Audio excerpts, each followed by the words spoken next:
Savez-vous pourquoi le Nil déborde et inonde son delta chaque année sans qu'il pleuve une seule goutte d'eau en Égypte? Et pourquoi le fleuve charrie du gingembre, de la cannelle, de la rhubarbe et du bois d'aloès que les gens du pays pêchent la nuit en y déployant leurs filets? Et pourquoi tous les explorateurs qui ont remonté le Nil pour découvrir sa source se sont heurtés à une falaise infranchissable du haut de laquelle le fleuve coulait en cascade, tandis que des animaux merveilleux comme des lions, des serpents et des éléphants venaient les regarder de la rive? Eh bien, parce que le Nil prend sa source au paradis terrestre. Jean de Joinville, quand il dicte autour de l'an 1300 ses souvenirs de l'expédition d'Égypte qu'il a faite avec le roi de France 50 ans plus tôt, en est convaincu. La naïveté de cet ancien croisé a de quoi faire sourire le croisiériste d'aujourd'hui qui, accoudé au bastingage de son bateau d'excursion, boit son eau scientifiquement embouteillée, tandis que l'immense parc à thème des pyramides défile sur la berge. Mais au XIIIe siècle, les saints et les anges circulaient encore, invisibles mais efficaces, au milieu des guerriers. À la bataille de Mansoura, Joinville invoque Saint Jacques et aussitôt les renforts arrivent. Dieu ne s'était pas encore retiré du monde, il ne s'était pas encore réfugié dans la conscience intérieure comme un questionnement. Le miracle et le châtiment, individuel ou collectif, étaient permanents si les pèlerins, pour employer le terme de Joinville qui ne parle pas de croisés, prennent le port de Damiette sans coup férir, c'est par la grâce de Dieu. S'ils subissent ensuite une défaite dans l'arrière-pays, c'est pour avoir offensé Dieu. 3 siècles seulement nous séparent de Louis XIV, mais 4 siècles séparent Louis XIV de Louis IX. Nous n'avons aucun mal à penser comme Descartes ou à nous angoisser comme Pascal, mais nous avons du mal à concevoir qu'on pût préférer mourir à commettre un péché mortel. Grand est l'écart mental qui nous sépare du siècle de Saint-Louis. À certains égards, nous nous sentons encore plus éloignés de nos ancêtres médiévaux que des Grecs de l'Antiquité.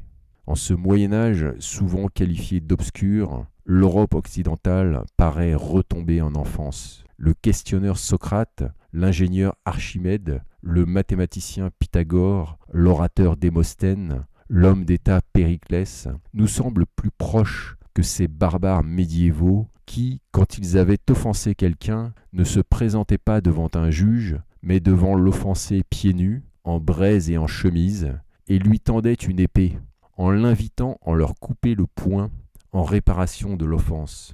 Eux qui, quand on leur dérobait leur bourse, n'allaient pas porter plainte au commissariat ou renoncer de guerre lasse à le faire, mais qui s'armaient d'un fauchon, pourchassaient le voleur et le tuaient, sans autre conséquence que recevoir les félicitations du roi, pour autant qu'ils eussent frappé à la maison la plus proche et se fussent constitués prisonniers, sitôt justice faite. Eux qui étaient prêts à se ruiner, non pas pour un objet ayant une vraie valeur, comme une Rolex ou un sac Yves Saint-Laurent, mais pour des reliques inutiles, comme un fragment de la vraie croix ou de la couronne d'épines portée par le Christ. Eux qui ne haussaient pas les épaules quand un groupe sataniste donnait un concert dans une église, mais qui aimaient tant Dieu et sa douce mère, pour parler comme Joinville, qu'ils faisaient mettre au pilori, en braise et en chemise, les boyaux et la fraissure d'un porc autour du cou, tous ceux qu'ils pouvaient convaincre d'avoir dit de Dieu ou de sa mère des choses malhonnêtes.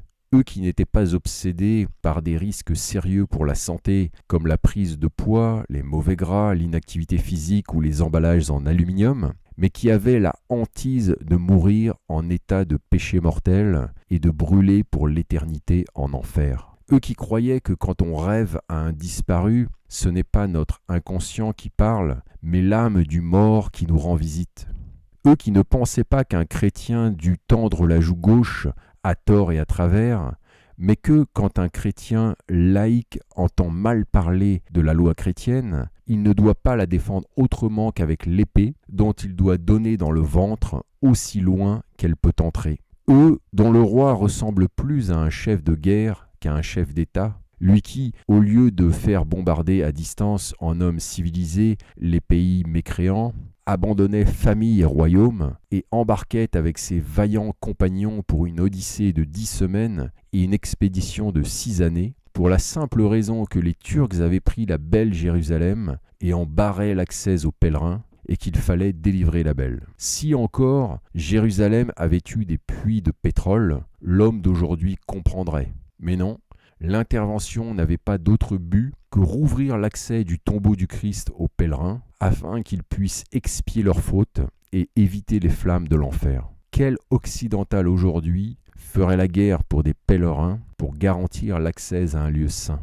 Bref, rien de commun entre ces barbares et nous.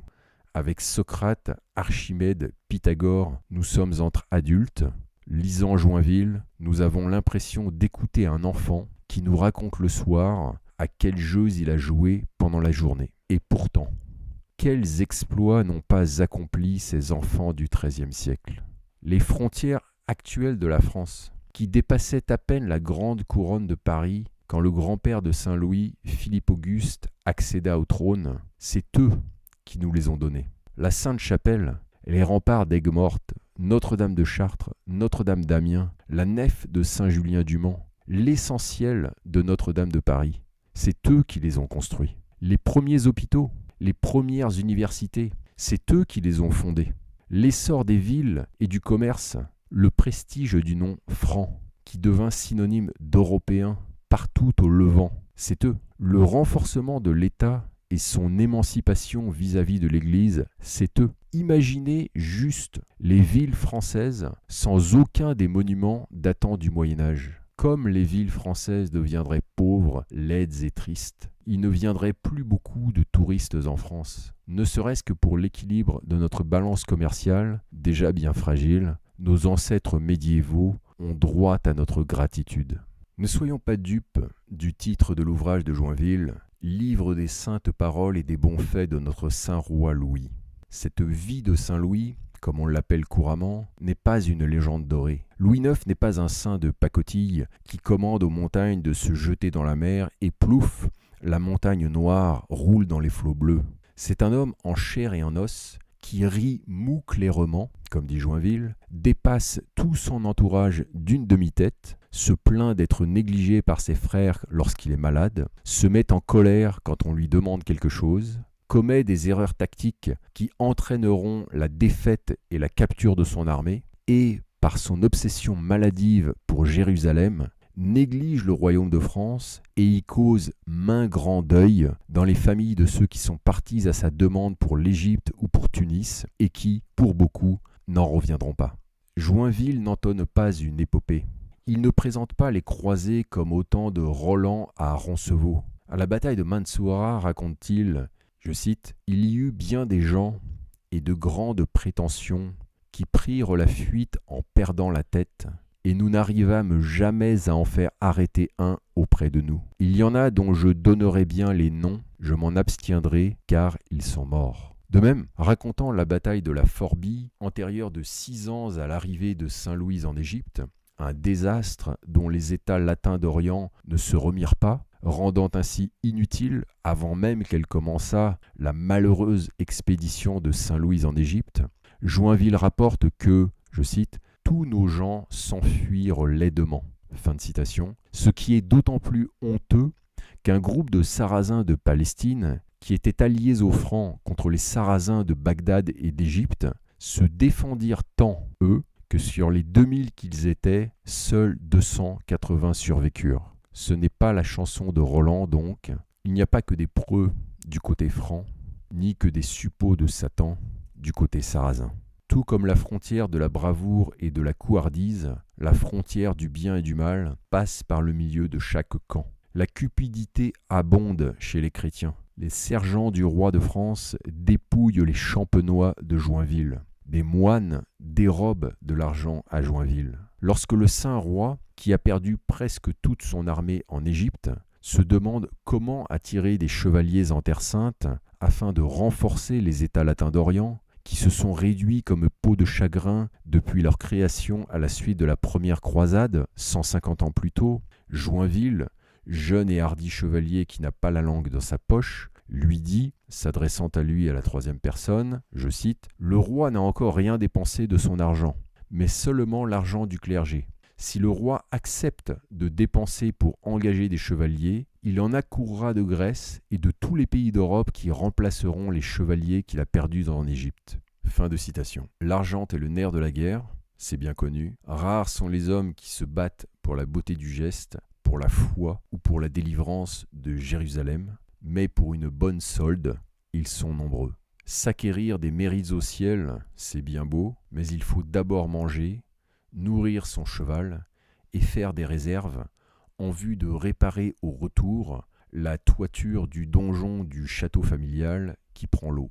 Encore une fois, on est loin du chevalier chrétien idéal que dépeignent les chansons de geste. Ce n'est plus l'époque de la chanson de Roland, composée un siècle et demi plus tôt.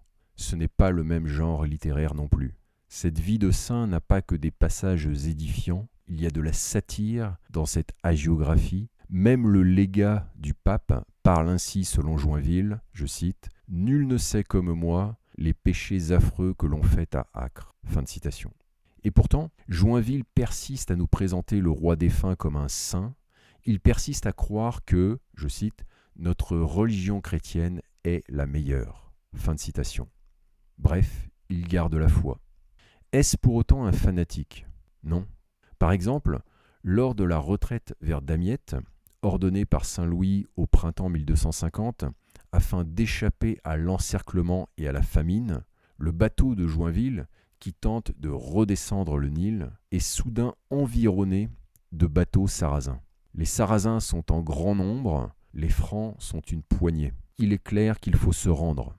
Joinville consulte ses gens. Vaut-il mieux se rendre aux Sarrasins qui sont sur le fleuve ou aux Sarrasins qui sont sur la rive? Autrement dit, lesquels ont le plus de chances de nous épargner? Or, un marin évoque une troisième option. Tirons l'épée, faisons-nous massacrer, ainsi nous irons tous au paradis. Mais, dit Joinville, nous ne le crûmes pas. Et tous décident de se rendre dans l'espoir d'avoir la vie sauve. Joinville n'est donc pas un fanatique qui court après le martyr. Saint-Louis non plus d'ailleurs. En avril 1254, après 6 années passées outre-mer, le roi rentre en France avec sa flotte. Et voilà que près de Chypre, alors que le soir tombe et qu'une brume enveloppe l'île et cache la côte, la nef du roi heurte un haut fond. Panique à bord, on craint un naufrage, tout le monde se met à crier ou à prier. Or, la nef ne coule pas, elle ne prend pas l'eau, elle est simplement échouée sur un banc de sable. Elle reste là toute la nuit, et le lendemain, on envoie des plongeurs inspecter la coque. Les dégâts s'avèrent sérieux, des planches ont été arrachées, et même s'il n'y a pas de voie d'eau, il y a un grand risque que la coque se disloque si on reprend la mer. Que faire? Les propriétaires de la nef, parce qu'ils ne pourront jamais racheter un tel navire, veulent rester à bord et tenter de ramener la nef en France. Mais que doit faire le roi, dont la femme et les enfants sont aussi à bord? Les capitaines de la flotte et les conseillers du roi sont unanimes, le danger est trop grand. Il faut que le roi quitte cette nef et laisse les gens qui s'y trouvent courir leur chance tout seuls. Le roi écoute les capitaines et ses conseillers, puis il rend sa décision. Et pour expliquer sa décision, il dit, je cite, « Il n'y a personne qui prise autant sa vie que je prise la mienne. » Pas plus que Joinville donc, Saint-Louis ne court après le martyr. Qu'est-ce donc qui fait de lui un saint? C'est qu'il ajoute, je cite, « Si je débarque de la nef, il y a ici 500 personnes et plus qui resteront dans l'île de Chypre par peur de s'exposer au danger et qui jamais peut-être ne rentreront dans leur pays. Donc, j'aime mieux exposer au hasard en la main de Dieu ma personne, ma femme et mes enfants, que de causer un tel dommage à une aussi grande foule de gens qu'il y a ici. » Fin de citation. Et Joinville, qui nous raconte l'histoire, explique qu'il est presque impossible pour de petites gens qui n'ont pas de quoi payer de rentrer par leurs propres moyens en France. Si le roi avait quitté cette nef, s'il avait donné le signal à tous que cette nef n'était pas sûre, il aurait probablement convaincu la plupart des gens d'abandonner le navire, de rester à Chypre, ce qui les aurait probablement condamnés à ne jamais rentrer. Et c'est cela qui fait du roi Louis IX un saint selon Joinville. C'est la décision de rester à bord malgré le danger pour ne pas causer de dommages à son peuple. Certes, le roi a ses défauts que Joinville nous décrit et il a commis des erreurs de jugement que Joinville nous raconte, mais il est dévoué à son peuple. Il est toujours prêt à se sacrifier pour lui, y compris pour les petites gens, et c'est en cela qu'il est un saint. Ce n'est pas un ange, mais c'est un saint. C'est un roi chrétien exemplaire, dans la lignée du bon pasteur des évangiles, qui risque sa vie pour la moindre de ses brebis. Dans la lignée du roi David de l'Ancien Testament, qui alors qu'il n'est qu'un simple berger de 14 ans, met son corps en aventure de mort, pour parler comme Joinville, en s'interposant entre des fauves affamés et ses brebis, ou en affrontant Goliath, le champion des Philistins qui menace son peuple. En cela, être un roi chrétien n'est pas incompatible, bien au contraire, avec mener la guerre contre les infidèles qui menacent les pèlerins, ni avec mener la guerre contre des vassaux déloyaux ou des princes étrangers qui mettent le royaume de France à feu et à sang. Car mener de telles guerres, c'est, dans l'esprit du XIIIe siècle, défendre ses brebis contre les loups. On est bien loin de la mentalité quasi rousseauiste de la néo-église romaine d'aujourd'hui, selon laquelle tous les hommes sont innocents, Satan n'existe pas, l'homme est né naturellement bon, il suffit d'être gentil avec lui et magiquement le loup va se transformer en agneau et cela va être le paradis sur terre. On est loin également de l'ignorance de la Bible qui prévaut parmi de nombreux catholiques aujourd'hui et qui est même revendiquée par certains au point qu'ils ont perdu toute compréhension de l'unité entre Ancien Testament et Nouveau Testament, entre le berger-roi David, le berger-roi Jésus-Christ et le berger-roi Saint-Louis, c'est-à-dire qu'ils ont perdu toute compréhension de l'unité et du sens de notre culture, un organisme vivant qui se développe et se transforme tout en restant lui-même depuis 3000 ans. Or, c'est sur la base d'une connaissance intime de notre propre culture et d'une ferveur sans compromission que peut s'établir un vrai dialogue avec d'autres cultures. Ainsi, quand Joinville rencontre des Sarrasins en dehors du champ de bataille, il parle avec eux. Il converse même avec un renégat né à province, un Français donc, venu en Égypte 20 ans plus tôt, lors de la 5e croisade, et qui s'est converti au mahométisme et a adopté les mœurs locales. De la ferveur peut également naître une estime réciproque. Quand le roi de France est prisonnier des Sarrasins, le sultan et le roi négocient sa rançon entre hommes d'honneur. Le roi de France ne prétend pas avoir des principes supérieurs à ceux de ses geôliers et n'essaie pas de les convertir. Il leur dit simplement « Je suis votre prisonnier, vous pouvez faire de moi ce qu'il vous plaît. » Et il vit et prie en prison comme il le faisait en liberté. Sa ferveur inébranlable impressionne les Sarrasins. Je cite « Les Sarrasins disaient que le roi était le chrétien le plus ferme que l'on pût trouver. Il donnait cet exemple que quand il quittait sa tente, il se mettait à terre les bras en croix et faisait le signe de la croix sur toute sa personne. Et il disait que si Mahomet avait permis qu'on leur fît autant de mal, il n'aurait jamais cru en lui. » La constance, la foi inflexible du roi, malgré la défaite, malgré la captivité, malgré les menaces de mort et de torture, impressionne les Sarrasins. C'est un spectacle instructif que ce combat entre loyaux adversaires, entre chrétiens et mahométans, entre francs et sarrasins. Pour faire une comparaison avec aujourd'hui, ce n'est pas en louvoyant, en fuyant, en niant, en tolérant l'intolérable, en abjurant, en apostasiant, en nous reniant, en nous réfugiant dans une fausse neutralité baptisée laïcité, que nous allons favoriser la paix, intérieure ni extérieure, avec ceux qui suivent la loi de Mahomet, pour parler comme Joinville. Il faut commencer par reconnaître l'opposition irréconciliable entre leur religion et la nôtre, leur culture et la nôtre. Alors, un dialogue devient possible sur des bases solides. Chacun doit être sûr de soi. On connaît l'image de Saint Louis assis sous un chêne du bois de Vincennes et rendant la justice. Joinville décrit d'ailleurs la scène qui a tout un arrière-plan moins connu mais tout aussi intéressant. À son retour d'outre-mer, le roi débarque en Provence. Là, il rencontre un moine mendiant, un franciscain très réputé dans la région, qui prononce un sermon devant lui. Et dans son sermon, le moine invoque à la fois la Bible et, je cite, « les livres qui parlent des princes infidèles ». Fin de citation. Or, tous ces livres enseignent une chose, jamais un royaume ne s'est perdu ou a changé de maître, sinon par défaut de justice. Et le prêcheur conclut, je cite, « que le roi qui s'en va en France prenne garde de faire bonne et rapide justice à son peuple, pour que notre Seigneur lui permette de conserver en paix son royaume tout au long de sa vie. » Et Joinville commente, « le roi n'oublia pas cet enseignement. » C'est donc la justice du souverain, cette vertu cardinale qui lui donne le droit, selon Dieu, de gouverner. On est très loin de l'image caricaturale d'une monarchie inconditionnelle de droit divin. Bien sûr, pour les hommes du XIIIe siècle, c'est Dieu qui donne son trône au roi. Mais de même que Dieu donne tout à tout le monde dans l'esprit des gens de l'époque, qu'ils soient chrétiens, juifs ou mahométans d'ailleurs. La victoire, la défaite, la naissance, la santé, la maladie, la famine, la mort, tout ce qui advient vient de Dieu.